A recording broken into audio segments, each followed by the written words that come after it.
प्यारे बच्चों सत श्री अकाल। आई होप तुसीं सारे अपनी जगह के उत्ते ठीक ठाक होवोगे, हैल्दी होवोगे। अज दे फिजिक्स के लैक्चर दे विच आपां करंट इलैक्ट्रिसिटी दे विच सैल्स बारे पढ़ांगे, EMF पढ़ांगे ते इंटरनल रजिस्टेंस पढ़ांगे। सब तो पहलां आपां देखीए भी सैल आ जिहड़ा वो की हुंदा। किसी भी सर्किट दे विच करंट नूं कायम रखण दे लई सानूं एक ड्राइविंग सैल की लोड़ हुंदी है, जिन्हों असी सिंपलैसट केस दे विच इलैक्ट्रोलाइटिक सैल कहने। इलैक्ट्रोलाइटिक सैल दे विच की हुंदा, सो देखिए साडे कोले जस्ट एक आम तौर दे उत्ते जे आपां लकलांचे सैल दी एग्जांपल लै लीए तां गलास दा एक वैसल हुंदा। यह वैसल आ जिहड़ा किसी मैटल का भी हो सकदा तो ये एक इलैक्ट्रोलाइट पाया होया। So electrolyte is a liquid chemical. So liquid chemical पाया होया जी। ये कोई भी इलैक्ट्रोलाइट जिहड़ा असीं किसी सैल दे विच यूज़ करते हैं, ये दो टर्मीनल होंदे, दो इलैक्ट्रोड।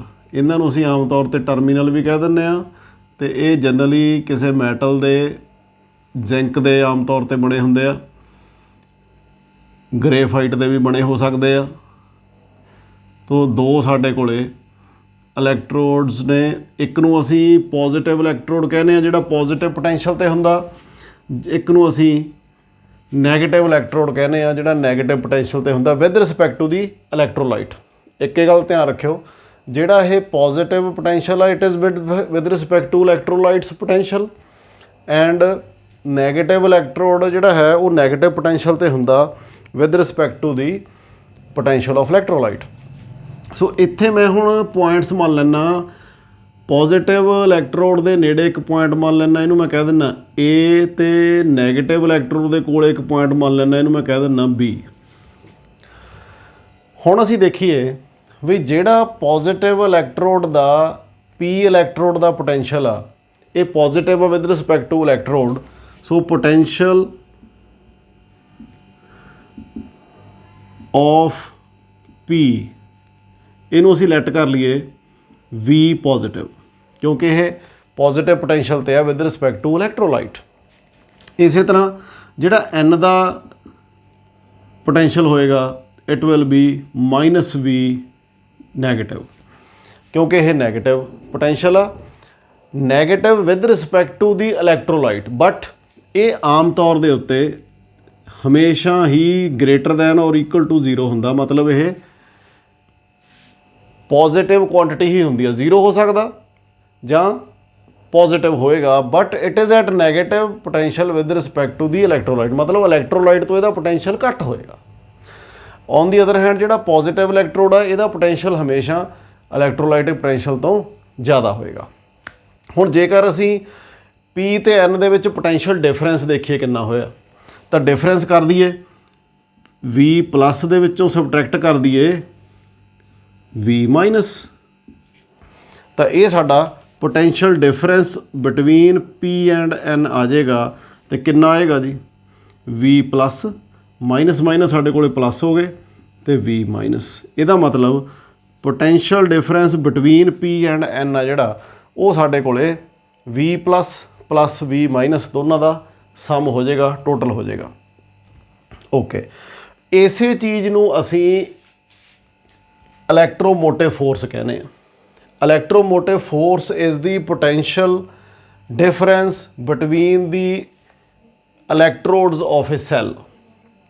सो जिन्ना पोटैंशियल डिफरेंस होया इन्हां दोनों दे विच इहनूं असीं की कह दिंदे आ इलैक्ट्रोमोटिव फोर्स, ते इहनूं E दे नाल डिनोट करते हैं। जनरली कैपीटल E भी पा दिंदे आ, पर इस तरीके की E यूज़ की जाती है आम तौर के उत्ते बुक्स दे विच।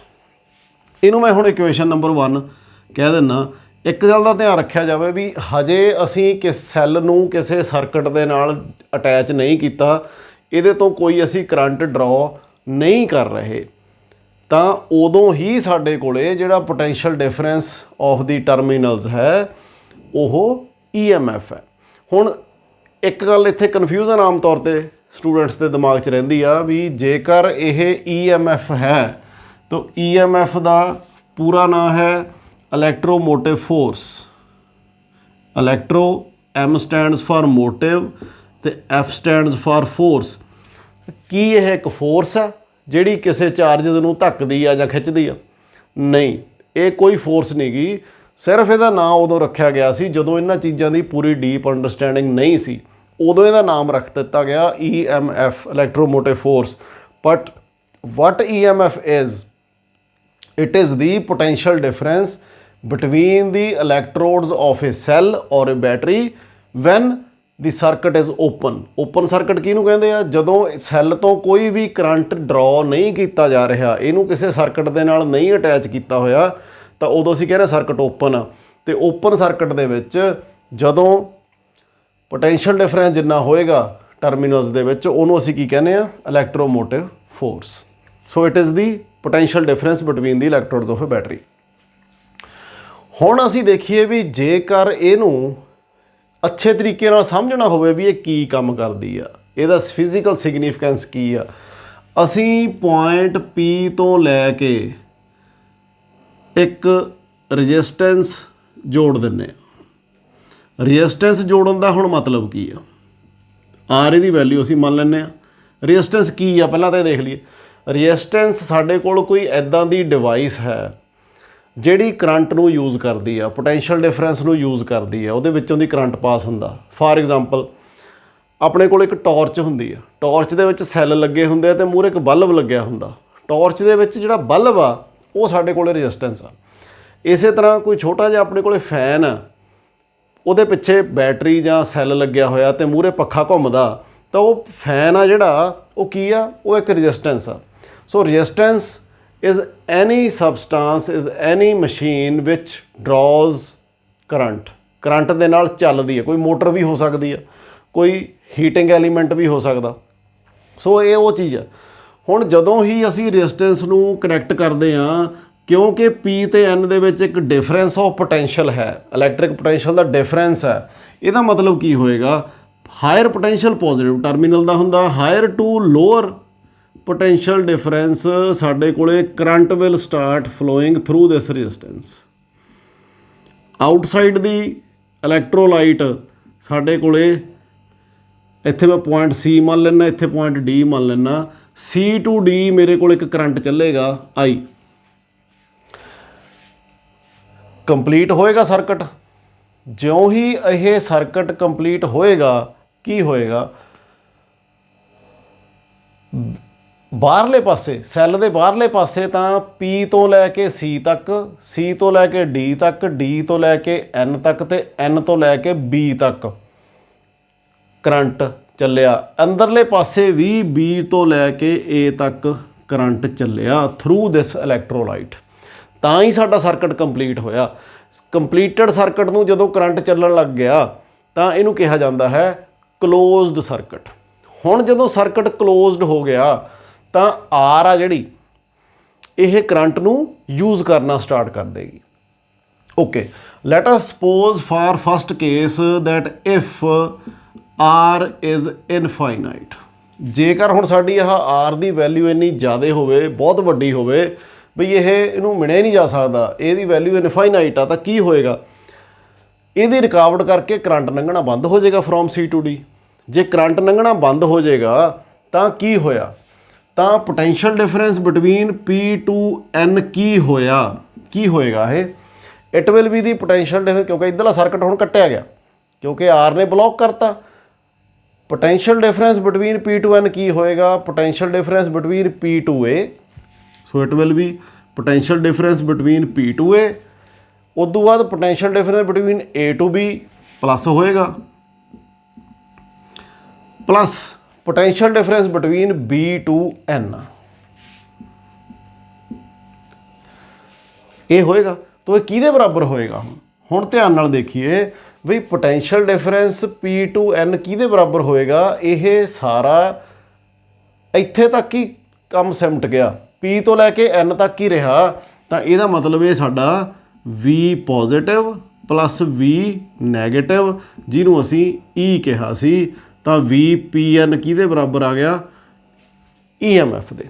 ਇਹ ਅਸੀਂ ਇੱਕ ਮੈਥੇਮੈਟੀਕਲ ਕੰਮ ਕਰਕੇ ਦੇਖ ਲਿਆ, ਜਿਹੜਾ ਅਸੀਂ ਇੱਥੇ ਡਿਫਾਈਨ ਕੀਤਾ ਸੀ ਵੀ it is the potential difference between the two terminals of the cell. ਹੁਣ ਦੇਖੀਏ ਜੇਕਰ ਸਾਡੇ ਕੋਲੇ ਆਹ ਆਰ ਆ ਜਿਹੜੀ ਇਹ ਫਾਈਨਾਈਟ ਆ, if R is finite, finite ਦਾ ਮਤਲਬ ਇਹਦੀ ਕੋਈ ਵੈਲਿਊ ਆ, ਇੰਨੀ ਕੁ ਵੈਲਿਊ ਆ ਵੀ ਕਰੰਟ ਆ ਜਿਹੜਾ ਆਰ ਦੇ ਵਿੱਚੋਂ ਦੀ ਪਾਸ ਕਰਦਾ ਹੈ, ਪਾਸ ਕਰਦਾ ਤਾਂ ਇੱਥੇ ਪੋਟੈਂਸ਼ੀਅਲ ਯੂਜ਼ ਵੀ ਹੋਏਗਾ, ਪੋਟੈਂਸ਼ੀਅਲ ਡ੍ਰੌਪ ਵੀ ਹੋਏਗਾ ਕ੍ਰੋਸ ਆਰ। ਤਾਂ ਹੁਣ ਦੇਖੀਏ ਅਸੀਂ ਸਾਡੇ ਕੋਲੇ ਪੋਟੈਂਸ਼ੀਅਲ ਡਿਫਰੈਂਸ P ਤੇ N ਦੇ ਵਿਚਲਾ ਕੀ ਰਹੇਗਾ। ਜਦੋਂ ਹੀ ਕਰੰਟ ਚੱਲਣ ਲੱਗ ਗਿਆ ਤਾਂ ਇਹਦੇ ਵਿੱਚੋਂ ਦੀ ਵੀ ਕਰੰਟ ਸਟਾਰਟ ਹੋ ਗਿਆ, ਤਾਂ ਇਲੈਕਟ੍ਰੋਲਾਈਟ ਦੇ ਵਿੱਚ ਕਰੰਟ ਨੂੰ ਕੌਣ ਲੈ ਕੇ ਜਾ ਰਿਹਾ। ਇੱਕ ਗੱਲ ਇੱਥੇ ਬੜੀ ਇੰਪੋਰਟੈਂਟ ਧਿਆਨ ਰੱਖਣ ਯੋਗ ਆ ਵੀ ਜਦੋਂ ਬਾਹਰਲੇ ਪਾਸੇ ਕਰੰਟ ਚੱਲਦਾ P ਤੋਂ C ਤੋਂ D ਤੋਂ N ਤੱਕ, ਉੱਥੇ ਸਾਡੇ ਕੋਲੇ ਤਾਰਾਂ ਦੇ ਵਿੱਚੋਂ ਦੀ ਕਰੰਟ ਲੰਘਦਾ। ਦੇयर is a conductor through which the current is following. Conductor 'ਚ ਕੀ ਨੇ, ਫ੍ਰੀ ਇਲੈਕਟ੍ਰੋਨ ਨੇ, ਤਾਂ ਕਰੰਟ ਇੱਥੇ ਇਲੈਕਟ੍ਰੋਨਸ ਕੰਡਕਟ ਕਰਦੇ ਆ। ਬਟ ਇਲੈਕਟ੍ਰੋਲਾਈਟ ਦੇ ਵਿੱਚ ਆਇਨਸ ਨੇ, ਕਿਉਂਕਿ ਇੱਥੇ current by transfer of ions ਚੱਲਦਾ। ਆਇਨਸ ਸਾਡੇ ਕੋਲੇ ਪੋਜ਼ਿਟਿਵ ਵੀ ਨੇ, ਨੈਗੇਟਿਵ ਵੀ ਨੇ। ਤਾਂ ਇਹ ਗੱਲ ਬੜੀ ਧਿਆਨ ਨਾਲ ਯਾਦ ਰੱਖਿਓ ਵੀ current through a electrolyte consists of both charge carriers. Positive charge ions ਵੀ ਹੋਣਗੇ, ਨੈਗੇਟਿਵ ਚਾਰਜ ਆਇਨਸ ਵੀ ਹੋਣਗੇ, ਉਹ ਦੋਨੇ ਹੀ ਕਰੰਟ ਨੂੰ ਕੰਡਕਟ ਕਰਨਗੇ। ਓਕੇ, ਸੋ ਹੁਣ VPN ਸਾਡੇ ਕੋਲ ਕਿਹਦੇ ਬਰਾਬਰ ਆਏਗੀ, ਜਦੋਂ ਆਰ ਫਾਈਨਾਈਟ ਆ, ਸਰਕਟ ਕਲੋਜ਼ਡ ਆ, ਕਰੰਟ ਚੱਲ ਰਿਹਾ, ਤਾਂ V positive plus V negative ਤਾਂ ਸਾਡੇ ਕੋਲ ਪਹਿਲਾਂ ਸੀਗਾ ਹੀ P2N ਦੇ ਵਿੱਚ, ਨਾਲ ਦੀ ਨਾਲ B ਤੋਂ ਲੈ ਕੇ A ਤੱਕ ਵੀ ਕਰੰਟ ਚੱਲ ਗਿਆ। ਤਾਂ ਮਾਈਨਸ ਸਾਡੀ IR ਅਸੀਂ ਇੱਥੇ ਲਾਵਾਂਗੇ। IR ਕਿੱਥੋਂ ਆਇਆ ਇਹ ਮੈਂ ਤੁਹਾਨੂੰ ਦੁਬਾਰੇ ਥੋੜ੍ਹਾ ਜਿਹਾ ਦੱਸਦਾ। ਇਹਨੂੰ ਮੈਂ ਕਹਿ ਦਿੰਦਾ V from B to A। VBA ਆ ਜਿਹੜਾ ਉਹ ਕੀ ਆ, ਇਹ ਹੁਣ ਬਣ ਗਿਆ V plus V minus minus. VBA ਕੀ ਹੈ, it is the potential drop in electrolyte, ਜਿਹਦੀ ਸਾਡੇ ਕੋਲ ਰੈਜ਼ਿਸਟੈਂਸ R ਮੰਨ ਲਈਏ। ਜੇਕਰ ਇਹਦੀ ਰੈਜ਼ਿਸਟੈਂਸ R ਆ ਤੇ ਕਰੰਟ I ਲੰਘਿਆ ਤਾਂ IR is the potential drop across the electrolyte. ਇਸ ਕੇਸ 'ਚ ਕੀ ਹੋਇਆ ਸੀ, ਇੱਥੇ ਜਿਹੜਾ AB ਸੀਗਾ ਇਹ ਸਾਡਾ 0 ਸੀ, ਬਿਕੋਜ਼ ਕਰੰਟ ਤਾਂ ਲੰਘ ਹੀ ਨਹੀਂ ਸੀ ਰਿਹਾ, ਸਰਕਟ ਓਪਨ ਸੀ। ਸੋ ਇਸ ਕਰਕੇ ਸਾਡੇ ਕੋਲੇ VPA ਜਿਹੜਾ ਸੀਗਾ ਉਹ ਪਲੱਸ ਆ ਗਿਆ ਸੀ, VBN ਜਿਹੜਾ ਸੀ ਉਹ ਮਾਈਨਸ ਆ ਗਿਆ ਸੀ। ਇਹੀ ਸਾਡੇ EMF ਸੀਗੀ। ਹੁਣ ਇੱਥੇ IR ਐਗਜ਼ਿਸਟ ਕਰਦਾ, ਸਟੈਂਡ ਕਰਦਾ, ਇਸ ਕਰਕੇ V ਪਲੱਸ ਤੇ V ਮਾਈਨਸ ਦਾ ਸਮ ਤਾਂ ਸਾਡੇ ਕੋਲ ਹੋ ਗਿਆ EMF, ਤੇ ਮਾਈਨਸ IR ਸਾਡੇ ਕੋਲ ਇੱਥੇ ਆ ਗਿਆ। ਹੁਣ ਇੱਥੇ ਇੱਕ ਗੱਲ ਕੁਐਸਚਨ ਤੁਹਾਡੇ ਦਿਮਾਗ 'ਚ ਆਉਣਾ ਚਾਹੀਦਾ ਵੀ ਇੱਥੇ ਅਸੀਂ ਨੈਗੇਟਿਵ ਕਿਉਂ ਲਾਇਆ ਜਦੋਂ ਕਿ ਇੱਥੇ ਤਾਂ ਅਸੀਂ ਪਲੱਸ ਕੀਤਾ। ਇਹ ਵੀ ਧਿਆਨ ਨਾਲ ਦੇਖੋ, ਜਦੋਂ ਕਰੰਟ ਦੀ ਗੱਲ ਕਰੀਏ ਤਾਂ ਇਹ ਜਦੋਂ P ਤੋਂ ਲੈ ਕੇ N ਤੱਕ ਬਾਹਰਲੇ ਸਰਕਟ ਦੇ ਵਿੱਚ ਦੀ ਆਇਆ, ਇਹ ਆਇਆ from higher potential to lower potential. But ਜਦੋਂ ਇਹ B ਤੋਂ ਲੈ ਕੇ A ਤੱਕ ਗਿਆ, ਉਦੋਂ ਇਹ ਮੂਵ ਕੀਤਾ ਲੋਅਰ ਟੂ ਹਾਇਰ ਪੋਟੈਂਸ਼ੀਅਲ, ਮਤਲਬ ਇਹਦੀ ਡਾਇਰੈਕਸ਼ਨ ਉਲਟ ਗਈ। ਸੋ ਇਸ ਕਰਕੇ ਇੱਥੇ ਨੈਗੇਟਿਵ ਸਾਈਨ ਸਾਡਾ ਆਇਆ। ਇੱਥੇ ਇਹਨੂੰ ਸਾਡਾ ਪਰਪਸ ਇਹ ਨਹੀਂ ਹੈਗਾ ਵੀ ਇਹਨੂੰ ਘਟਾਇਆ ਜਾਂ ਯਾਦ ਹੀ ਰੱਟਾ ਹੀ ਲਾਉਣਾ। ਰੱਟਾ ਸਿਰਫ ਇਸ ਗੱਲ ਨੂੰ ਲਾਉਣਾ, ਯਾਦ ਰੱਖਣਾ ਵੀ ਕਰੰਟ ਦੀ ਡਾਇਰੈਕਸ਼ਨ ਇੱਥੇ ਬਾਹਰਲੇ ਸਰਕਟ 'ਚ higher potential to lower potential ਆ, because positive terminal is at higher potential as compare to negative terminal. But inside the electrolyte ਇਹ lower potential to higher potential ਗਿਆ, ਇਸ ਕਰਕੇ ਇਹਦਾ ਅਸੀਂ ਨੈਗੇਟਿਵ ਸਾਈਨ ਇੱਥੇ ਯੂਜ਼ ਕੀਤਾ। ਸੋ ਹੁਣ ਸਾਡੇ ਕੋਲੇ potential difference between P to N ਜਿਹੜਾ ਹੈ ਉਹ ਆ ਗਿਆ EMF ਮਾਈਨਸ IR। ਇਹਦਾ ਮਤਲਬ ਪੋਟੈਂਸ਼ੀਅਲ ਡ੍ਰੌਪ ਹੋ ਗਿਆ, ਘਟ ਗਿਆ, ਕਿਉਂਕਿ EMF ਸੀਗਾ ਉਦੋਂ ਪੋਟੈਂਸ਼ੀਅਲ ਸੀ ਜਦੋਂ ਕਰੰਟ ਡਰਾ ਨਹੀਂ ਸੀ ਹੋ ਰਿਹਾ। ਬਟ ਹੁਣ ਇਹਦੇ ਵਿੱਚੋਂ ਇੰਨੀ ਚੀਜ਼ ਸਬਟਰੈਕਟ ਹੋ ਗਈ, ਇਹਦਾ ਮਤਲਬ ਪੋਟੈਂਸ਼ੀਅਲ ਵੀ PN ਦਾ ਸਾਡਾ ਡਿਕਰੀਜ਼ ਹੋ ਗਿਆ। ਇਹ ਸੀਗੇ ਸਾਡੇ ਕੋਲੇ EMF ਦੀ ਕਹਾਣੀ। ਹੁਣ ਆਈਏ ਇੰਟਰਨਲ ਰੈਜ਼ਿਸਟੈਂਸ ਜਿਹੜੀ ਅਸੀਂ ਇੱਥੇ ਇੰਟਰੋਡਿਊਸ ਕੀਤੀ ਆ। R is the internal resistance of the electrolyte. Internal resistance ਦਾ ਮਤਲਬ ਇਹ ਆ ਵੀ ਇਹ ਸੈੱਲ ਦੇ ਅੰਦਰਲੀ ਰੈਜ਼ਿਸਟੈਂਸ ਆ ਜਿਹੜੀ ਇਲੈਕਟ੍ਰੋਲਾਈਟ ਦੁਆਰਾ ਆਫਰ ਕੀਤੀ ਜਾਂਦੀ ਆ।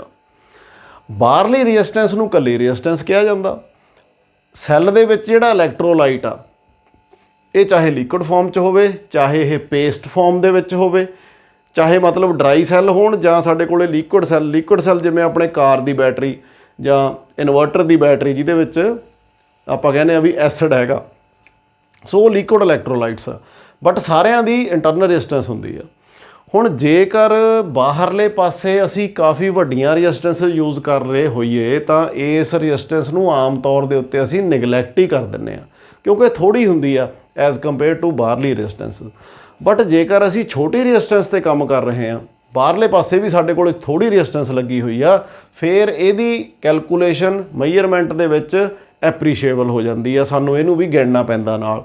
ਸੋ ਇੰਟਰਨਲ ਰੈਜ਼ਿਸਟੈਂਸ ਵਾਸਤੇ ਅਸੀਂ ਕੀ ਕਰਦੇ ਹਾਂ, VPN is the potential between the two terminals of the battery. ਇਹ ਜਿਹੜਾ VPN ਆ ਇਹਨੂੰ ਓਮਸ ਲਾ ਦੇ ਨਾਲ ਜੇ ਅਸੀਂ ਦੇਖੀਏ ਦੈਨ ਇਟ ਇਜ਼ IR, ਕਿਉਂਕਿ ਬਾਹਰਲੇ ਪਾਸੇ ਰੈਜ਼ਿਸਟੈਂਸ R ਲੱਗੀ ਹੋਈ ਆ ਅਤੇ ਪੋਟੈਂਸ਼ੀਅਲ ਡਿਫਰੈਂਸ ਉਹੀ ਫਲੋ ਕਰ ਰਿਹਾ I ਦੇ ਵਿੱਚੋਂ, R ਦੇ ਵਿੱਚੋਂ ਦੀ। ਸੋ ਇਟ ਮੀਨਸ ਇਹ ਸਾਡੇ ਕੋਲੇ ਆ ਗਿਆ। ਹੁਣ ਇੱਧਰ ਵੀ I ਹੈਗੀ ਆ, ਇੱਧਰ ਵੀ I ਆ, ਮੈਂ ਦੋਨੇ ਫੈਕਟਰਸ ਇਕੱਠੇ ਕਰ ਲੈਣਾ। ਆਹ ਵਾਲੀ IR ਨੂੰ ਲੈਫਟ ਹੈਂਡ ਸਾਈਡ 'ਤੇ ਲੈ ਆਉਣਾ, ਕੀ ਆਏਗਾ ਮੇਰੇ ਕੋਲੇ IR plus IR equal to E। ਤੋ ਇੱਥੋਂ ਦੋਨਾਂ 'ਚੋਂ I ਕਾਮਨ ਕੱਢ ਲਈਏ, R plus small r is equal to EMF। So I is equal to EMF upon R plus R। So ਇਹ ਸਾਡੇ ਕੋਲੇ ਕਰੰਟ ਹੋਏਗਾ ਟੋਟਲ ਜਿੰਨਾ ਬਾਹਰਲੀ ਰੈਜ਼ਿਸਟੈਂਸ ਲੱਗ ਕੇ ਤੇ ਅੰਦਰਲੀ ਰੈਜ਼ਿਸਟੈਂਸ ਨੂੰ ਇਨਕਲੂਡ ਕਰਕੇ ਆਏਗਾ। ਹੁਣ ਜੇ ਅਸੀਂ ਇਹ ਦੇਖੀਏ ਵੀ how much is the maximum current which can be drawn from the single cell, ਉਹ ਕੀ ਹੋ ਸਕਦਾ ਜੇਕਰ ਸਾਡੇ ਕੋਲੇ R ਦੀ ਵੈਲਿਊ 0 ਹੋ ਜੇ। ਜੇਕਰ ਬਾਹਰਲੀ R 0 ਹੋਵੇ ਤਾਂ ਉਹ ਮੈਕਸੀਮਮ ਕਰੰਟ ਹੋਏਗਾ। ਕਿਉਂ? ਕਿਉਂਕਿ ਫਿਰ ਸਾਡੇ ਕੋਲੇ ਇਕੱਲੀ ਇੰਟਰਨਲ ਰੈਜ਼ਿਸਟੈਂਸ ਹੀ ਅਕਾਊਂਟ ਕਰੇਗੀ। So this is the maximum current that can be drawn from a cell. ਮੰਨ ਲਈਏ ਕਿਸੇ ਸੈੱਲ ਦੀ ਜਿਹੜਾ ਮੈਕਸੀਮਮ ਕਰੰਟ ਆ ਉਹ ਦੇ ਸਕਦਾ ਉਹ 5 ਐਂਪੀਅਰ ਹੈ, ਪਰ ਇਹਦਾ ਮਤਲਬ ਇਹ ਨਹੀਂ ਹੈ ਵੀ ਅਸੀਂ ਉਹ ਤੋਂ 5 ਐਂਪੀਅਰ ਕਰੰਟ ਹੀ ਡਰਾ ਕਰਨਾ ਸਟਾਰਟ ਕਰ ਦਈਏ। ਤਾਂ ਜਿਵੇਂ ਅਸੀਂ ਕਲਰ ਕੋਡਿੰਗ ਦੇ ਵਿੱਚ ਟੋਲਰੈਂਸ ਦੇਖੀ ਸੀ ਵੀ ਉਹਨੂੰ ਟੋਲਰੈਂਸ 5% ਜਾਂ 10% ਰੱਖਣੀ ਪੈਂਦੀ ਹੈ, ਸਾਨੂੰ ਮੈਕਸੀਮਮ ਵੈਲਿਊ ਤੋਂ ਘੱਟ ਵੈਲਿਊ ਯੂਜ਼ ਕਰਨੀ ਪੈਂਦੀ ਹੈ। ਉਸੇ ਤਰੀਕੇ ਨਾਲ ਸੈੱਲਸ ਨੂੰ ਵੀ ਅਸੀਂ ਵੱਧ ਤੋਂ ਵੱਧ ਫਿਰ ਇਹਨੂੰ 4 ਐਂਪੀਅਰ ਜਾਂ 3 ਐਂਪੀਅਰ ਹੀ ਯੂਜ਼ ਕਰਾਂਗੇ ਤਾਂ ਕਿ ਸੈੱਲ ਸਾਡਾ ਡੈਮੇਜ ਨਾ ਹੋ ਜਾਵੇ। ਸੋ ਡੈਮੇਜ ਹੋਣ ਤੋਂ ਬਚਾਉਣ ਲਈ ਜਿੰਨੀ ਰੇਟਿੰਗ ਹੋਵੇ, ਮੈਕਸੀਮਮ ਵੈਲਿਊ ਹੋਵੇ, ਓਨਾ ਕਰੰਟ ਕਦੇ ਵੀ ਡਰਾ ਨਹੀਂ ਕੀਤਾ ਜਾਂਦਾ, ਉਹ ਤੋਂ ਥੋੜ੍ਹੀ ਘੱਟ ਵੈਲਿਊ ਦਾ ਹੀ ਹਮੇਸ਼ਾ ਡਰਾ ਕੀਤਾ ਜਾਂਦਾ। ਸੋ ਇੱਥੋਂ ਹੁਣ ਮੈਨੂੰ ਇਹ ਉਮੀਦ ਆ ਵੀ ਤੁਸੀਂ ਇਸ ਚੀਜ਼ਾਂ ਨਾਲ ਫੈਮਲੀਅਰ ਹੋ ਗਏ ਹੋ। ਸੈੱਲਸ ਕੀ ਹੁੰਦੇ ਆ, ਕਿਵੇਂ ਵਰਕਿੰਗ ਆ, ਇੱਕ ਵਾਰੀ ਫੇਰ ਹੀ ਕੈਪਚੂਲੇਟ ਕਰ ਲਓ। There is only 2 terminals which are dipped in an electrolyte. Current ਕਿਵੇਂ ਚੱਲਦਾ? Through the transfer of ions through the electrolyte. ਬਾਹਰਲੇ ਸਰਕਟ 'ਚ ਤਾਂ ਆਪਾਂ ਨੂੰ ਪਤਾ ਹੀ, ਆਪਾਂ ਓਮਸ ਲਾ ਦੇ ਅਕੋਰਡਿੰਗ ਪਹਿਲਾਂ ਪੜ੍ਹ ਚੁੱਕੇ ਹਾਂ। EMF ਕੀ ਹੈ? It is the potential difference between the 2 ends of a cell in an open circuit, ਜਦੋਂ ਕਰੰਟ ਨਹੀਂ ਡਰਾ ਕੀਤਾ ਜਾ ਰਿਹਾ। ਇੰਟਰਨਲ ਰੈਜ਼ਿਸਟੈਂਸ ਕੀ ਹੈ? It is the resistance of the electrolyte of the cell. So ਇਹ ਆਪਣੇ ਟੌਪਿਕ ਦੇ ਵਿੱਚ ਅੱਜ ਥਿਊਰੀ ਦਾ ਪਾਰਟ ਸੀਗਾ, ਤੇ ਹੁਣ ਆਪਾਂ ਦੇਖਦੇ ਹਾਂ ਇੱਕ ਛੋਟਾ ਜਿਹਾ ਨੂਮੈਰੀਕਲ ਇਹਦੇ ਨਾਲ ਰਿਲੇਟਡ, ਜਿਹਦੇ ਨਾਲ ਤੁਹਾਡੇ ਤਕਰੀਬਨ ਸਾਰੇ ਕਨਸੈਪਟ ਇਹਦੇ ਕਲੀਅਰ ਹੋ ਜਾਣੇ ਚਾਹੀਦੇ। ਸੋ ਆਓ ਇਹ ਇੱਕ ਨੂਮੈਰੀਕਲ ਦੇਖੀਏ। ਇੱਕ ਸਿੰਪਲ ਸਰਕਟ ਆ, ਇਹਦੇ ਵਿੱਚ 16 ਵੋਲਟ ਦੀ ਬੈਟਰੀ ਲੱਗੀ ਹੋਈ ਆ। Internal resistance 1 Om.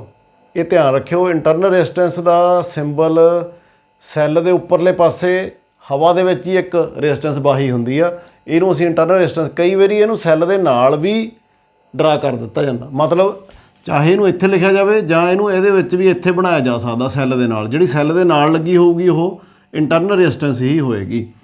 ਸੋ ਆਓ ਹੁਣ ਅਸੀਂ ਦੇਖੀਏ, ਇੱਥੇ 2 ਰੈਜ਼ਿਸਟੈਂਸ ਸਾਡੇ ਕੋਲੇ ਪੈਰਲਲ 'ਚ ਲੱਗੀਆਂ ਹੋਈਆਂ ਨੇ। ਉਸ ਤੋਂ ਬਾਅਦ ਆਹ ਵਾਲੀ ਰੈਜ਼ਿਸਟੈਂਸ ਸੀਰੀਜ਼ ਦੇ ਵਿੱਚ ਆ, ਅਗੇਨ 2 ਰੈਜ਼ਿਸਟੈਂਸ ਸਾਡੇ ਕੋਲੇ ਪੈਰਲਲ ਦੇ ਵਿੱਚ ਲੱਗੇ ਹੋਏ ਨੇ। ਫਾਈਂਡ ਅਸੀਂ ਕੀ ਕਰਨਾ?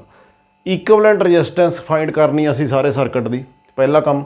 ਦੂਸਰਾ ਕਰੰਟ ਇਨ ਈਚ ਰੈਜ਼ਿਸਟੈਂਸ ਫਾਈਂਡ ਕਰਨਾ, ਵੀ ਇਕੱਲੇ ਇਕੱਲੇ ਦੇ ਵਿੱਚੋਂ ਦੀ ਕਿੰਨਾ ਲੰਘਦਾ, ਇਹਦੇ ਵਿੱਚੋਂ ਦੀ ਕਿੰਨਾ ਲੰਘਦਾ, ਇੱਥੇ ਕਿੰਨਾ, ਇੱਥੇ ਕਿੰਨਾ, ਇੱਥੇ ਕਿੰਨਾ ਅਤੇ ਇੱਥੇ ਕਿੰਨਾ ਕਰੰਟ ਲੰਘਦਾ। ਕਿਉਂਕਿ ਜਦੋਂ ਕਰੰਟ ਇੱਥੋਂ ਜਾਏਗਾ ਤਾਂ ਇੱਥੋਂ ਇਹ ਥੋੜਾ ਇੱਧਰ ਜਾਏਗਾ, ਥੋੜਾ ਇੱਧਰ ਜਾਏਗਾ, ਅਸੀਂ ਕੈਲਕੂਲੇਟ ਕਰਾਂਗੇ ਵੀ ਕਿੰਨਾ। ਇਸੇ ਤਰ੍ਹਾਂ ਇੱਧਰ ਵੀ ਵੰਡਿਆ ਜਾਏਗਾ। ਸੋ ਕਿੰਨੀ ਅਮਾਊਂਟ 'ਚ ਵੰਡਿਆ ਜਾਂਦਾ, that we will have to calculate. ਤੀਜੀ ਚੀਜ਼ find AB, VAB, potential drop across A and B। ਮਤਲਬ ਇੱਥੋਂ ਤੋਂ ਲੈ ਕੇ ਇੱਥੇ ਤੱਕ ਪੋਟੈਂਸ਼ੀਅਲ ਕਿੰਨਾ, ਕਿਉਂਕਿ ਆਹ 16 ਵੋਲਟ ਦਾ ਜਿਹੜਾ ਪੋਟੈਂਸ਼ੀਅਲ ਆ ਇਹ ਤਿੰਨਾਂ ਸੈਟਸ ਦੇ ਵਿੱਚ ਵੰਡਿਆ ਜਾਣਾ ਹੈ। A ਤੇ B 'ਚ ਵੰਡਿਆ ਜਾਣਾ, B ਤੇ C 'ਚ ਵੰਡਿਆ ਜਾਣਾ, C ਤੇ D 'ਚ ਵੰਡਿਆ ਜਾਣਾ। ਤੋ ਇਹਨਾਂ ਦੇ ਵਿੱਚ ਕਿੰਨਾ ਕਿੰਨਾ ਪੋਟੈਂਸ਼ੀਅਲ ਡਿਫਰੈਂਸ ਵੰਡਿਆ ਜਾਏਗਾ। ਇਸ ਇੱਕ ਕੁਐਸਚਨ ਨਾਲ ਕਰਨ ਦੇ ਨਾਲ ਤੁਹਾਡੀ ਐਕਸਰਸਾਈਜ਼ ਵਾਲੀ ਬੁੱਕ ਦੇ ਕਈ ਕੁਐਸਚਨ ਇਕੱਠੇ ਕਲੀਅਰ ਹੋ ਜਾਣਗੇ। ਸੋ ਬੜੇ ਧਿਆਨ ਦੇ ਨਾਲ ਇਸ ਕੁਐਸਚਨ ਨੂੰ ਦੇਖਿਓ। ਸਭ ਤੋਂ ਪਹਿਲਾਂ ਅਸੀਂ ਇਕੁਇਵਲੈਂਟ ਰੈਜ਼ਿਸਟੈਂਸ ਫਾਈਂਡ ਕਰੀਏ। ਆਹ ਵਾਲੀ ਤੇ ਆਹ ਵਾਲੀ ਦੋਨੇ ਪੈਰਲਲ ਦੇ ਵਿੱਚ ਲੱਗੀਆਂ ਹੋਈਆਂ ਨੇ। ਸੋ ਇਹਨੂੰ ਮੈਂ RAB ਕਹਿ ਦਿੰਦਾ ਕਿਉਂਕਿ resistance between A and B। So RAB find ਕਰਨ ਦੇ ਲਈ ਜਦੋਂ ਦੋਨੇ ਰੈਜ਼ਿਸਟੈਂਸਿਸ ਪੈਰਲਲ 'ਚ ਲੱਗੀਆਂ ਹੋਣਗੀਆਂ ਆਪਾਂ ਨੂੰ ਪਤਾ ਇਹਨਾਂ ਨੂੰ ਅਸੀਂ ਰੈਸੀਪ੍ਰੋਕੇਟ ਕਰਕੇ ਐਡ ਕਰਨਾ ਹੁੰਦਾ। ਮਤਲਬ 1/R equivalent equal to 1/R1 + 1/R2 ਕਰਨਾ ਹੁੰਦਾ। ਅਸੀਂ ਇੱਥੇ ਕੀ ਕਰਾਂਗੇ, ਕਰਨਾ ਅਸੀਂ ਹੁੰਦਾ 1/R equivalent is equal to 1/R1 + 1/R2। ਅਸੀਂ ਇਹਨੂੰ ਐਲਸੀਐਮ ਲੈਂਦੇ ਹਾਂ R1 R2 R2 + R1 ਕੀ ਬਣਿਆ R equivalent is equal to R1 R2 ਬਟੇ R1 + R2। ਮਤਲਬ ਜਦੋਂ ਦੋ ਰੈਜ਼ਿਸਟੈਂਸਿਸ ਪੈਰਲਲ 'ਚ ਲੱਗੀਆਂ ਹੋਣਗੀਆਂ ਤਾਂ ਅਸੀਂ ਉਹਨਾਂ ਨੂੰ ਗੁਣਾ ਕਰਕੇ ਬਟੇ ਉਹਨਾਂ ਦਾ ਜੋੜ ਕਰ ਦਾਂਗੇ। ਜਿਹੜਾ ਆਨਸਰ ਆਊਗਾ ਉਹ ਸਾਡਾ ਇਕੁਇਵਲੈਂਟ ਰੈਜ਼ਿਸਟੈਂਸ ਹੋ ਜਾਏਗਾ। ਸੋ ਪਹਿਲਾਂ ਕਰੀਏ, ਦੋਨੇ ਪੈਰਲਲ 'ਚ ਨੇ, ਦੋਨਾਂ ਨੂੰ ਗੁਣਾ ਕਰ ਦਈਏ। ਚੌਕਮ ਚੌਕੀ 16 ਓਮ ਬਟੇ ਦੋਨਾਂ ਦਾ ਐਡ ਕਰ ਦਈਏ 8। ਸੋ 8 ਦੂਣੀ 16। ਸੋ ਇਹਦਾ ਮਤਲਬ 2 ਓਮ ਸਾਡੇ ਕੋਲੇ ਇਹਦੀ ਇਕੁਇਵਲੈਂਟ ਰੈਜ਼ਿਸਟੈਂਸ ਆ ਗਈ। ਆਹ ਵਾਲੀ ਸੀਰੀਜ਼ ਦੇ ਵਿੱਚ ਆ RBC ਆ ਜਿਹੜੀ ਉਹ ਸਾਡੇ ਕੋਲ ਇਹੀ ਰਹਿਣੀ ਆ ਤੇ ਸਿਮਿਲਰਲੀ RCD ਇਹ ਕਿੰਨੀ ਆ ਜੀ। ਅਗੇਨ ਦੋਨੇ ਪੈਰਲਲ 'ਚ ਨੇ। 12 ਛੀਕ 72 ਕਰਾਂਗੇ ਜੀ ਬਟੇ 12 ਤੇ 6 18 ਓਮ ਸਾਡੇ ਕੋਲ ਆਨਸਰ ਆਏਗਾ ਤੇ 18 ਚੌਕ 72 ਤੋਂ 4 ਓਮ ਸਾਡੇ ਕੋਲ ਆਨਸਰ ਆ ਜਾਏਗਾ। ਹੁਣ ਤਿੰਨੇ ਆਹ ਦੋਨਾਂ ਦੀ ਜਗ੍ਹਾ ਦੇ ਉੱਤੇ ਸਾਡੀ ਇਕੁਇਵਲੈਂਟ ਰੈਜ਼ਿਸਟੈਂਸ ਇੰਨੀ ਆ ਗਈ। ਇੱਥੇ ਆਹੀ ਆ ਕੱਲੀ, ਇੱਦਾਂ ਦੋਨਾਂ ਦੀ ਇਕੁਇਵਲੈਂਟ ਰੈਜ਼ਿਸਟੈਂਸ ਸਾਡੇ ਕੋਲ ਇੰਨੀ ਆ ਗਈ। ਸੋ ਇੱਥੇ ਹੁਣ ਅਸੀਂ ਇਹ ਧਿਆਨ ਰੱਖਣਾ ਵੀ ਜਿਹੜੀ ਇਹ ਇੰਟਰਨਲ ਰੈਜ਼ਿਸਟੈਂਸ ਲੱਗੀ ਹੋਈ ਆ ਇਹਨੂੰ ਅਸੀਂ ਸਰਕਟ ਦੀ ਇਕੁਇਵਲੈਂਟ ਰੈਜ਼ਿਸਟੈਂਸ ਦੇ ਵਿੱਚ ਨਹੀਂ ਗਿਣਦੇ। ਸੋ ਇਸ ਕਰਕੇ 2 ਓਮ 1 ਓਮ ਸਾਡੀ ਜਿਹੜੀ ਇੱਥੇ ਵਿਚਾਲੇ ਲੱਗੀ ਆ ਤੇ 4 ਓਮ। ਸੋ ਟੋਟਲ ਬਣ ਗਈਆਂ ਸਾਡੇ ਕੋਲੇ 7 ਓਮ। ਸੋ 7 ਓਮ ਸਾਡੇ ਕੋਲੇ ਇਕੁਇਵਲੈਂਟ ਰੈਜ਼ਿਸਟੈਂਸ ਇਸ ਸਰਕਟ ਦੀ ਆ ਜਾਏਗੀ। ਸੋ ਪਹਿਲਾ ਕੁਐਸਚਨ ਸਾਡਾ ਇੱਥੇ ਕਲੀਅਰ ਹੋ ਗਿਆ। ਹੁਣ ਅਸੀਂ ਦੇਖੀਏ ਵੀ ਕਰੰਟ ਹਰੇਕ ਰੈਜ਼ਿਸਟਰ ਦੇ ਵਿੱਚੋਂ ਦੀ ਕਿੰਨਾ ਕਿੰਨਾ ਲੰਘੇਗਾ। ਇਸ ਲਈ ਸਾਨੂੰ ਇਹ ਦੇਖਣਾ ਪਏਗਾ ਵੀ ਕਰੰਟ ਦੀ ਜਿਹੜੀ ਓਰੀਜਨਲ ਵੈਲਿਊ ਆ I ਇਹ ਕਿੰਨੀ ਆ। ਅਸੀਂ ਇਕੁਇਵਲੈਂਟ ਰੈਜ਼ਿਸਟੈਂਸ ਫਾਈਂਡ ਕਰ ਚੁੱਕੇ ਹਾਂ 7 ਓਮ। ਇੰਟਰਨਲ ਰੈਜ਼ਿਸਟੈਂਸ ਸਾਡੇ ਕੋਲੇ ਸੈੱਲ ਦੀ 1 ਆ। ਹੁਣ ਅਸੀਂ ਜਿਹੜਾ ਇੰਟਰਨਲ ਰੈਜ਼ਿਸਟੈਂਸ ਵਾਲਾ ਆਰਟੀਕਲ ਕੀਤਾ ਉਹਦੇ ਵਾਸਤੇ ਸਾਨੂੰ ਇਹ ਪਤਾ ਵੀ I = EMF ਬਟੇ R + R। R equivalent ਅਸੀਂ ਕੈਲਕੂਲੇਟ ਕਰ ਚੁੱਕੇ ਹਾਂ। ਇੰਟਰਨਲ ਰੈਜ਼ਿਸਟੈਂਸ ਸਾਨੂੰ ਪਤਾ। EMF ਆਫ ਦੀ ਬੈਟਰੀ ਸਾਨੂੰ ਦਿੱਤੀ ਹੋਈ ਹੈ 16 ਵੋਲਟ। ਇਹ ਧਿਆਨ ਰੱਖਿਓ ਵੀ ਆਹ ਜਿਹੜਾ 16 ਵੋਲਟ ਆ ਇਹ 3 ਭਾਗਾਂ ਦੇ ਵਿੱਚ ਵੰਡਿਆ ਜਾਣਾ A ਤੋਂ B। ਇਹਨੂੰ ਮੈਂ VAB ਕਹਿ ਦਿੰਦਾ ਬੈਟਰ ਵੇ ਦੇ ਵਿੱਚ ਤੇ VBC ਐਂਡ VCD ਇਹ ਸਾਡਾ 3 ਭਾਗਾਂ ਦੇ ਵਿੱਚ ਵੰਡਿਆ ਜਾਏਗਾ। ਮਤਲਬ VAB ਜਮਾ BC ਜਮਾ VCD ਇਹ 16 ਵੋਲਟ ਦੇ ਬਰਾਬਰ ਹੋਏਗਾ। ਹੁਣ ਅਸੀਂ ਦੇਖੀਏ ਕਰੰਟ ਕਿੰਨਾ ਆਏਗਾ। So current will be 16/1 + 7। So it will be 2 ampere. Total ਸਾਡਾ 2 ਐਂਪੀਅਰ ਦਾ ਕਰੰਟ ਜਾ ਰਿਹਾ। 2 ਐਂਪੀਅਰ ਦਾ ਕਰੰਟ ਗਿਆ, ਇੱਥੇ ਜਾ ਕੇ 2 ਹਿੱਸਿਆਂ 'ਚ ਵੰਡਿਆ ਗਿਆ। ਮੰਨ ਲਈਏ ਉੱਪਰਲੇ ਪਾਸੇ ਨੂੰ I1 ਗਿਆ, ਥੱਲੇਲੇ ਪਾਸੇ ਨੂੰ I2 ਗਿਆ। ਪਰ ਦੋਨੇ ਰੈਜ਼ਿਸਟੈਂਸਿਸ ਦੇ ਵਿੱਚ ਆਹ ਵਾਲੇ ਦੋਨੇ ਰੈਜ਼ਿਸਟੈਂਸ ਦੇ ਮਤਲਬ A ਤੇ B ਦੇ ਵਿੱਚ ਜਿਹੜਾ ਪੋਟੈਂਸ਼ੀਅਲ ਆ ਉਹ ਤਾਂ ਸਾਂਝਾ ਹੀ ਆ ਨਾ VAB। ਸੋ ਜੇ ਪੋਟੈਂਸ਼ੀਅਲ ਬਰਾਬਰ ਆ ਤਾਂ ਇਹਦਾ ਮਤਲਬ ਪੋਟੈਂਸ਼ੀਅਲ ਬਿਟਵੀਨ ਉੱਪਰਲੀ ਰੈਜ਼ਿਸਟੈਂਸ ਤੇ ਪੋਟੈਂਸ਼ੀਅਲ ਬਿਟਵੀਨ ਥੱਲੇਲੀ ਰੈਜ਼ਿਸਟੈਂਸ ਦੋਨਾਂ ਦੇ ਵਿਚਾਲੇ ਉਹ ਬਰਾਬਰ ਹੋਇਆ। ਤੇ ਪੋਟੈਂਸ਼ੀਅਲ ਦੀ ਵੈਲਿਊ ਸਾਡੇ ਕੋਲ ਕਿੰਨੀ ਹੁੰਦੀ ਆ I × R। ਤੋ ਇਸ ਕਰਕੇ ਉੱਪਰਲੀ ਰੈਜ਼ਿਸਟੈਂਸ ਦਾ IR ਬਰਾਬਰ ਹੋਏਗਾ ਥੱਲੇਲੀ resistance the I × R। I1 × R ਬਰਾਬਰ ਹੋਏਗਾ ਸਾਡੇ ਕੋਲੇ I2 × R ਇਹਦੀ ਆ। ਤਾਂ ਇੱਥੋਂ 4 ਓਮ ਤੇ 4 ਓਮ ਸਾਡੇ ਕੋਲ ਦੋਨੇ ਕੈਂਸਲ ਹੋ ਗਏ। ਇਹਦਾ ਮਤਲਬ I1 ਬਰਾਬਰ ਸਾਡੇ ਕੋਲ ਆ ਜਾਏਗਾ I2। ਦੋਨੇ ਕਰੰਟ ਇਹ ਬਰਾਬਰ ਹੋਣਗੇ। ਇਹ ਤੁਸੀਂ MCQs ਵਾਸਤੇ ਵੀ ਯਾਦ ਰੱਖ ਸਕਦੇ ਹੋ ਵੀ ਜੇਕਰ ਰੈਜ਼ਿਸਟੈਂਸ ਦੋਨੇ ਬਰਾਬਰ ਹੋਣ ਤੇ ਪੈਰਲਲ ਹੋਣ ਤਾਂ ਕਰੰਟ ਇੱਕੋ ਜਿਹਾ ਰੰਗ ਦਾ ਹੁੰਦਾ ਦੋਨਾਂ ਦੇ ਵਿੱਚ, ਤਾਂ ਉਹ ਬਰਾਬਰ ਹੋਣਗੇ। ਪਰ ਵੈਲਿਊ ਕਿੰਨੀ ਆਏਗੀ ਉਹ ਅਸੀਂ ਦੇਖਦੇ ਹਾਂ। ਕਿਉਂਕਿ 2 ਐਂਪੀਅਰ ਦਾ ਕਰੰਟ ਸਾਡੇ ਕੋਲੇ ਆ ਰਿਹਾ ਤੇ ਜੇ ਦੋਨੇ ਬਰਾਬਰ ਬਰਾਬਰ ਵੰਡਿਆ ਜਾਣਾ ਤਾਂ ਇਹਦਾ ਮਤਲਬ I1 ਬਰਾਬਰ I2 ਬਰਾਬਰ ਕਿਹਦੇ ਹੋ ਗਏ 1 ਐਂਪੀਅਰ, ਦੋਨਾਂ ਦੇ ਵਿੱਚੋਂ ਦੀ 1 ਐਂਪੀਅਰ ਕਰੰਟ ਲੰਘੇਗਾ। ਹੁਣ ਅਸੀਂ ਆ ਜਾਈਏ ਸਾਡੀ ਸੈਕੰਡ ਰੈਜ਼ਿਸਟਰ ਤੇ। ਇਹਦੇ ਵਿੱਚ ਕਿਉਂਕਿ ਇੱਥੋਂ ਜਿਹੜਾ ਕਰੰਟ ਆਇਆ ਉਹ B ਦੇ ਵਿੱਚੋਂ ਦੀ ਸੇਮ ਲੰਘਿਆ ਤਾਂ ਇਹਦਾ ਮਤਲਬ ਕਰੰਟ ਥਰੂ ਸੈਕੰਡ ਰੈਜ਼ਿਸਟਰ ਤਾਂ ਉਹ ਸਾਡੇ ਕੋਲੇ I ਹੀ ਹੋਏਗਾ, ਮੀਨਸ 2 ਐਂਪੀਅਰ ਹੀ ਹੋਏਗਾ। ਹੁਣ ਅਸੀਂ ਆ ਜਾਈਏ ਇੱਥੇ ਸਾਡੇ ਕੋਲ ਰੈਜ਼ਿਸਟਰ ਦੋਨੇ ਡਿਫਰੈਂਟ ਨੇ, ਉੱਪਰ 12 ਓਮ ਲੱਗਿਆ ਹੋਇਆ, ਥੱਲੇ 6 ਓਮ ਦਾ ਰੈਜ਼ਿਸਟੈਂਸ ਲੱਗਿਆ ਹੋਇਆ। ਤਾਂ ਇਹਦੇ ਵਿੱਚ ਦੇਖੀਏ ਵੀ I3 ਦੀ ਵੈਲਿਊ ਤੇ I4 ਦੀ ਕਿਵੇਂ ਹੋਏਗੀ। ਉਸੇ ਸੇਮ ਪ੍ਰੋਸੀਜਰ ਨਾਲ ਕਰਾਂਗੇ। C ਤੇ D ਦੇ ਵਿੱਚ ਪੋਟੈਂਸ਼ੀਅਲ ਸਾਡਾ ਸੇਮ ਹੋਏਗਾ, ਇਹਦਾ ਮਤਲਬ I3 ਗੁਣਾ 12 ਬਰਾਬਰ ਹੋਏਗਾ I4 ਗੁਣਾ 6। ਸੋ I3 ਗੁਣਾ 12 ਓਮ ਬਰਾਬਰ ਹੋਏਗਾ I4 ਗੁਣਾ 6 ਓਮ। ਮਤਲਬ ਪੋਟੈਂਸ਼ੀਅਲ ਉੱਪਰਲੀ ਰੈਜ਼ਿਸਟੈਂਸ ਦੇ ਵਿੱਚ ਤੇ ਪੋਟੈਂਸ਼ੀਅਲ ਥੱਲੇਲੀ ਰੈਜ਼ਿਸਟੈਂਸ ਦੇ ਵਿੱਚ ਸੇਮ ਹੋਏਗਾ। ਇੱਥੋਂ ਮੈਂ ਇਹਨੂੰ ਕੱਟ ਦਿੰਨਾ 6 2 ਦਾ 12। ਸੋ ਇਹਦਾ ਮਤਲਬ 2I3 is equal to I4। ਨਾਲ ਦੀ ਨਾਲ ਸਾਨੂੰ ਇਹ ਵੀ ਪਤਾ ਵੀ I3 ਤੇ I4 ਦਾ ਦੋਨਾਂ ਦਾ ਜੋ ਸਮ ਹੈ, ਕਿਉਂਕਿ ਉਹ 2 ਐਂਪੀਅਰ ਚੋਂ ਹੀ ਇਹ ਟੁੱਟ ਕੇ ਬਣੇ ਆ, ਤਾਂ ਇਹਦਾ ਮਤਲਬ ਦੂਸਰੀ ਇਕੁਏਸ਼ਨ ਸਾਡੀ ਬਣ ਗਈ I3 ਜਮਾ I4 ਬਰਾਬਰ ਹੈ 2 ਐਂਪੀਅਰ। ਹੁਣ ਇੱਥੋਂ ਮੈਂ I4 ਦੀ ਵੈਲਿਊ ਹੈ ਜੋ 2I3 ਇਹਦੇ ਵਿੱਚ ਪੁੱਟ ਕਰਦਾ ਤਾਂ ਮੇਰੇ ਕੋਲੇ ਕੀ ਬਣ ਗਿਆ I3 ਜਮਾ I4 ਦੀ ਵੈਲਿਊ ਇੱਥੇ ਪੁੱਟ ਕਰਨ ਲੱਗੇ ਇੱਥੋਂ 2I3 is equal to 2 ampere. 3I3 is equal to 2 ampere, so I will have I3 is equal to 2 over 3 ampere। ਸੋ ਆ ਮੇਰੇ ਕੋਲੇ ਕਰੰਟ ਬਣ ਗਿਆ I3। ਉੱਪਰਲੇ ਪਾਸੇ ਦੀ ਜਿਹੜਾ ਕਰੰਟ ਆ ਉਹ 2/3 ਐਂਪੀਅਰ ਜਾਏਗਾ। ਇਹੀ ਵੈਲਿਊ ਹੁਣ ਮੈਂ ਇਹਨਾਂ ਚੋਂ ਕਿਸੇ ਇੱਕ ਇਕੁਏਸ਼ਨ 'ਚ ਪੁੱਟ ਕਰ ਸਕਦਾ, ਇੱਥੇ ਈਜ਼ੀ ਰਹੇਗਾ। ਸੋ ਇਸ ਇਕੁਏਸ਼ਨ 'ਚ ਪੁੱਟ ਕਰੀਏ I3 ਦੀ value, so it will be 2 times I3। I3 is 2 over 3 ampere is equal to I4। So I4 ਦੀ ਵੈਲਿਊ ਮੇਰੇ ਕੋਲ ਕਿੰਨੀ ਆ ਗਈ 4 over 3 ਐਂਪੀਅਰ। ਸੋ ਆ ਮੇਰੀ ਵੈਲਿਊ ਆ ਗਈ ਜੀ ਇੱਥੋਂ ਵਾਲੇ ਕਰੰਟ ਦੀ, ਜਿਹੜਾ I4 ਇੱਧਰ ਦੀ ਲੰਘ ਰਿਹਾ। ਹੁਣ ਸਾਡਾ ਸੈਕੰਡ ਪਾਰਟ ਇਹਦਾ ਪੂਰਾ ਹੋ ਗਿਆ।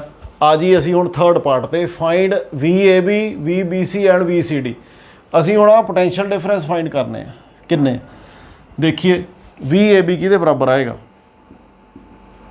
VAB ਆਏਗਾ ਅਕੋਰਡਿੰਗ ਟੂ ਓਮਜ਼ ਲਾ। IR ਹੁੰਦਾ, ਅਸੀਂ ਕਰੰਟ ਦੇਖੀਏ ਵੀ ਇਹਦੇ ਵਿੱਚੋਂ ਦੀ ਕਿੰਨਾ ਲੰਘ ਰਿਹਾ। ਟੋਟਲ ਕਰੰਟ ਸਾਡੇ ਕੋਲੇ 2 ਐਂਪੀਅਰ ਹੀ ਹੈ ਤੇ ਰੈਜ਼ਿਸਟੈਂਸ ਟੋਟਲ ਕਿੰਨੀ ਆ ਜੀ 4 ਤੇ 4 ਦੀ ਟੋਟਲ ਇਕੁਇਵਲੈਂਟ ਰੈਜ਼ਿਸਟੈਂਸ ਕਿੰਨੀ ਬਣੀ ਸੀ, ਇਹ ਆਪਾਂ ਪਹਿਲਾਂ ਕੱਢ ਚੁੱਕੇ ਆ। AB ਦੇ ਵਿੱਚ ਟੋਟਲ ਰੈਜ਼ਿਸਟੈਂਸ 2 ਓਮ ਹੈਗੀ ਆ, ਸੋ ਇਸ ਕਰਕੇ ਮੈਂ ਇੱਥੇ 2 ਓਮ ਰੈਜ਼ਿਸਟੈਂਸ ਲਾ ਦਾਂ ਤਾਂ ਮੇਰੇ ਕੋਲੇ 2 ਦੂਣੀ 4 ਵੋਲਟ ਦਾ ਪੋਟੈਂਸ਼ੀਅਲ ਡਿਫਰੈਂਸ ਹੋਏਗਾ ਅਕਰੋਸ A ਐਂਡ B। ਵਿਚਾਲਲੀ ਰੈਜ਼ਿਸਟੈਂਸ ਤੇ ਆ ਜਾਈਏ 1 ਓਮ ਦੀ ਰੈਜ਼ਿਸਟੈਂਸ ਆ VBC, ਉਹਦੇ ਵਾਸਤੇ ਕਰੰਟ ਹੈਗਾ ਸਾਡੇ ਕੋਲੇ 2 ampere he and resistance the value ਸਾਡੇ ਕੋਲੇ 1 ਓਮ ਹੈ। ਤੋ ਇਹਦੇ ਵਿੱਚ ਮੇਰੇ ਕੋਲੇ 2 ਵੋਲਟ ਦਾ ਪੋਟੈਂਸ਼ੀਅਲ ਡ੍ਰੌਪ ਇੱਥੇ ਵੰਡਿਆ ਜਾਏਗਾ। VCD ਤੇ ਆ ਜਾਈਏ। CD ਦੇ ਵਿੱਚ ਕਰੰਟ ਟੋਟਲ 2 ਐਂਪੀਅਰ ਹੀ ਲੰਘਣਾ, ਪਰ ਰੈਜ਼ਿਸਟੈਂਸ ਇਹਦੀ ਇਕੁਇਵਲੈਂਟ ਕਿੰਨੀ ਬਣੀ ਸੀ, ਰੈਜ਼ਿਸਟੈਂਸ ਇਹਦੀ ਇਕੁਇਵਲੈਂਟ ਬਣੀ ਸੀ 4 ਓਮ। ਸੋ ਗੁਣਾ 4 ਓਮ ਕਿੰਨਾ ਆ ਗਿਆ ਜੀ 8 ਵੋਲਟਸ। ਹੁਣ ਧਿਆਨ ਨਾਲ ਦੇਖੀਏ, ਅਸਲੀ ਚੀਜ਼ ਇੱਥੇ ਧਿਆਨ ਰੱਖਣ ਵਾਲੀ ਆਉਂਦੀ ਆ। ਟੋਟਲ ਤਿੰਨੇ ਪੋਟੈਂਸ਼ੀਅਲ ਵੰਡ ਕੇ ਜਿਹੜਾ ਜੋੜ ਕਰਕੇ ਆਇਆ ਉਹ ਕਿੰਨਾ ਬਣਿਆ 8 ਤੇ 2 10 ਤੇ 4 14 14 ਵੋਲਟਸ। ਅਸੀਂ ਵੋਲਟੇਜ ਲਾਈ ਸੀ 16 ਵੋਲਟ ਦੀ। 2 ਵੋਲਟ ਕਿੱਥੇ ਗਿਆ, ਉਹ ਜਿਹੜਾ 2 ਵੋਲਟ ਆ it is used as in potential drop at internal resistance. ਦੇਖੋ 1 ਓਮ ਦੀ ਰੈਜ਼ਿਸਟੈਂਸ ਆ, 2 ਐਂਪੀਅਰ ਕਰੰਟ ਲੰਘਿਆ ਤਾਂ ਇੰਟਰਨਲ ਰੈਜ਼ਿਸਟੈਂਸ ਦੇ ਅਕਰੋਸ ਕਿੰਨਾ ਪੋਟੈਂਸ਼ੀਅਲ ਡ੍ਰੌਪ ਹੋਇਆ ਜੀ। ਕਰੰਟ ਹੈ 2 ਐਂਪੀਅਰ ਦਾ, ਰੈਜ਼ਿਸਟੈਂਸ 1 ਓਮ ਦੀ 2 ਵੋਲਟ। ਸੋ ਆਹ ਵਾਲਾ 2 ਵੋਲਟ ਸਾਡਾ ਜਿਹੜਾ ਇੱਥੋਂ ਘਟਿਆ ਸੀ ਉਹ ਅਕਰੋਸ ਇੰਟਰਨਲ ਰੈਜ਼ਿਸਟੈਂਸ ਯੂਜ਼ ਹੋਇਆ। ਸੋ ਹੁਣ ਇਸ ਤਰ੍ਹਾਂ ਦਾ ਨੁਮੈਰੀਕਲ ਜੋ ਹੈ ਜਿਹਦੇ ਵਿੱਚ ਸਾਰੇ ਐਸਪੈਕਟ ਤਕਰੀਬਨ ਆ ਗਏ ਆ। ਮੈਨੂੰ ਉਮੀਦ ਆ ਵੀ ਤੁਹਾਡੇ ਸਾਰੇ ਕੁਐਸਚਨ ਇਹਦੇ ਨਾਲ ਕਲੀਅਰ ਹੋ ਗਏ ਹੋਣਗੇ। ਇਹਦੇ ਵਿੱਚ ਇਕੁਇਵਲੈਂਟ ਰੈਜ਼ਿਸਟੈਂਸ ਵੀ ਆ ਗਈ, ਕਰੰਟ ਵੀ ਆ ਗਿਆ, ਪੋਟੈਂਸ਼ੀਅਲ ਡ੍ਰੌਪ ਵੀ ਫਾਈਂਡ ਕਰਨਾ ਆ ਗਿਆ। ਤਾਂ ਮੈਨੂੰ ਉਮੀਦ ਆ ਵੀ ਤੁਸੀਂ ਆਪਣੀ ਐਕਸਰਸਾਈਜ਼ ਦੇ ਸਾਰੇ ਕੁਐਸਚਨ ਕਰਕੇ ਦੇਖੋਗੇ ਐਂਡ ਜੇ ਕੋਈ ਪ੍ਰੋਬਲਮ ਆਉਂਦੀ ਹੈ ਤਾਂ you can ask me in comment section and stay at home, stay healthy and you have a nice day. Thank you very much.